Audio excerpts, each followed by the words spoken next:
Hi hello dears. ഇന്നത്തെ ഡിക്ഷണറിയിൽ ഒരു കാവുമായി ബന്ധപ്പെട്ട കുറച്ച് തെയ്യക്കോലങ്ങളും അങ്ങനെയൊക്കെയായിട്ടാണ് വന്നേക്കുന്നത്. അപ്പോൾ കോട്ടത്തിലെ തെയ്യം എന്നാണ് ഇവിടെ പറയുന്നത്. കോട്ടം എന്ന് പറഞ്ഞാൽ കാവ് എന്ന് മാത്രമാണ് അതിന് മീനിങ് ഉള്ളത് കേട്ടോ. അപ്പോൾ ഇന്ന് ഒരു ധർമ്മദൈവത്തെക്കുറിച്ചാണ് പറയുന്നത്. അവിടെ വേറെയും പല തെയ്യങ്ങളുണ്ട്, പക്ഷേ ഇതിപ്പോൾ ധർമ്മദൈവങ്ങളാണ്. ധർമ്മദൈവങ്ങളിൽ പറയുന്നത് നരനും നാരായണനും കൂടി ചേർന്നിട്ടുള്ളതാണ് ധർമ്മദൈവം. നരൻ എന്ന് പറഞ്ഞാൽ മനുഷ്യൻ, നാരായണൻ സാക്ഷാൽ ഭഗവാൻ. അപ്പം നരനായും നാരായണനായും എല്ലാം അവതരിച്ചിരിക്കുന്നത് ദൈവങ്ങളാണ്. അപ്പോൾ അതിൽ നല്ല മനുഷ്യരും ചീത്ത മനുഷ്യരും. ഇപ്പോൾ ധർമ്മം ചെയ്യുന്നവൻ ആരായിരിക്കും നമുക്ക് തന്നെ അറിയാമല്ലോ. അപ്പോൾ അങ്ങനെ അവതരിച്ച ഒരു ദൈവരൂപമാണ് ധർമ്മദൈവങ്ങൾ. അപ്പോൾ ആ ധർമ്മദൈവങ്ങളുടെ കുറച്ച് ഭാഗങ്ങൾ, അതായത് തലേദിവസം ഉണ്ടാകുന്നതിനെ വെള്ളാട്ടം എന്ന് പറയും കേട്ടോ. അതിന് ഇളങ്കോലം എന്നും പറയും.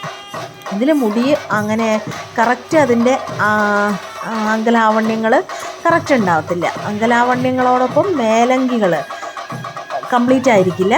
അപ്പോൾ അതിനാണ് ഇളം കോലം, ചെറിയ കോലം എന്നുള്ള രീതിയിലാണ് ഇളം കോലം എന്ന് പറയുന്നത്. നെക്സ്റ്റ് ഡേ വരുമ്പോഴത്തേനും കറക്റ്റ് എല്ലാം വലിയ മുടിയോടുകൂടി എന്താണോ ധർമ്മദൈവം ആ രൂപത്തിൽ തന്നെ വന്ന് ചടുല നൃത്തങ്ങളും താളങ്ങളും ഒരു എന്താ പറയുക കൊട്ടിൻ്റെ അനുസരിച്ച് അവരുടേതായ ഭാവത്തിലുള്ള താളച്ചുവടുകളും ഒക്കെ ആയിട്ട് നമ്മളുടെ മുന്നിൽ അവതരിപ്പിച്ച് എല്ലാവരെയും അനുഗ്രഹിച്ച് പോകുന്നതാണ് ധർമ്മദൈവം. അത് ധർമ്മദൈവം മാത്രമല്ല, ഓരോ തെയ്യങ്ങൾക്കും ഓരോ രീതികളുണ്ട്. അപ്പോൾ ഇതിപ്പം ധർമ്മദൈവത്തിൻ്റെ വെള്ളാട്ടം അല്ലെങ്കിൽ ഇളങ്കോലം അത് ഇന്ന് ഇങ്ങനെയാണ്. നാളെ ഇനിയിപ്പോൾ ഇത്തിരി വലിയ മുടിയോടുകൂടി വരും രാവിലെ. ഇതിപ്പോൾ സന്ധ്യയ്ക്കാണ് വെള്ളാട്ടം ഉണ്ടാവുന്നത്. പിന്നെ ശരിക്കും സാക്ഷാൽ തെയ്യം ഉണ്ടാവുന്നത് നെക്സ്റ്റ് ഡേ മോർണിംഗിൽ പുലർച്ചെയായിരിക്കും കേട്ടോ.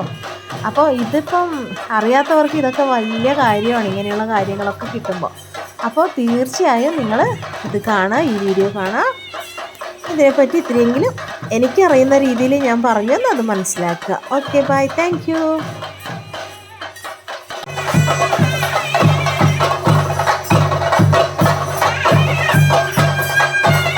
എൻ്റെ ചാനൽ ഉൾപ്പെടുത്തുന്ന വീഡിയോസ് ഇഷ്ടപ്പെടുവാണെങ്കിൽ ലൈക്ക് ചെയ്യുക, ഷെയർ ചെയ്യുക, സബ്സ്ക്രൈബ് ചെയ്ത് എന്നെ സപ്പോർട്ട് ചെയ്യുക.